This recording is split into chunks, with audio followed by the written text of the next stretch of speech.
Well, how's it going, everybody? Today we are taking a look at the question, how and why did God create us? This is the fourth question in the new City Catechism that we get to have a kind of a conversation about. We did a previous video on the first part of this question, how, and now we get to look at the why. So why did God create us? And if you're kind of like me and there's a little bit of skepticism around all this, and in my life prior to becoming a Christian, I didn't know that we could really answer this question. Like, what is my purpose? Why am I here? Why is there something that exists rather than nothing?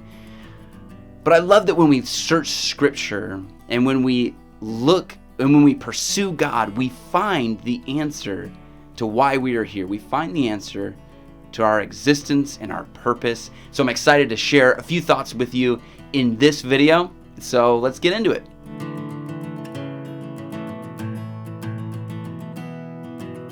So the way the New City Catechism answers this question, how and why did God create us? God created us male and female in His image to glorify Him. And it's that glorifying God that I want to talk to you about in this video. And I'm going to share a few quotes with you. And the first quote that I want to share is from John Piper, Uncle John. Here we go. He says, God is most glorified in us when we are most satisfied in Him. And so as we think about our lives and how does my life glorify God, or how does the purpose of my life kind of go into line with glorifying God? Well, we're not seeking satisfaction in the things of this world. God is most glorified in us when we are most satisfied in Him.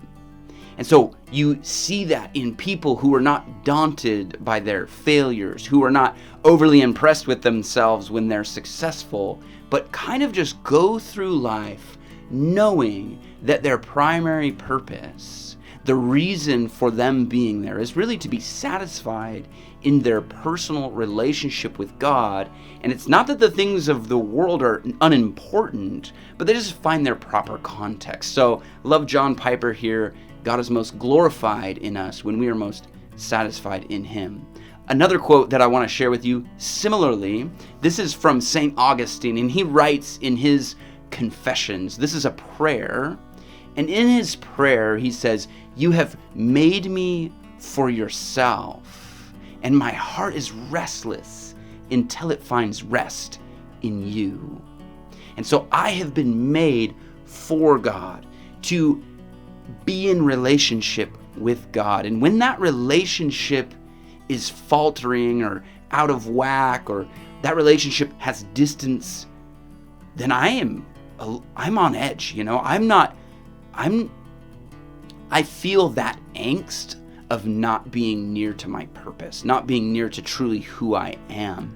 And so Augustine, if you've never read Confessions, brilliant work. You have made me for yourself, and my heart is restless until it finds rest in you. And I think that's an amazing encouragement for us to do, particularly in this day and age where rest is hard to find because we're chasing, again, kind of after the things of the world. But when we can find satisfaction in God and we can acknowledge that we are made for God, then we can be at rest in who we are. So love it, Augustine. Check him out. Google him. Another quote comes from the movie Chariots of Fire, which follows the Scottish Olympic runner Eric Liddell. Now, Eric Liddell felt called to preach the gospel, to be a missionary, to go serve the world. But he was also a really good athlete. And in Chariots of Fire, he's quoted as saying, "God has made me for a purpose." And he's talking about kind of the pastoral and missional purpose. God has made me for a purpose, but He's also made me fast. And when I run, I feel His pleasure. And what Eric Liddell is talking about in that moment is that not only is there not really a distinction between like sacred things like preaching and missions, and that's like really religious activity that we would think is pleasing to God. He's talking about running, something very simple, but he acknowledges that this is what God has made me to do. God made me fast. And when I run, I feel His pleasure. Now, of course, Eric Liddell had a lot of pleasure in running, and if you don't know the story of the Flying Scotsman, Google him, check him out, an amazing person, and also an amazing movie if you ever want to see Chariots of Fire.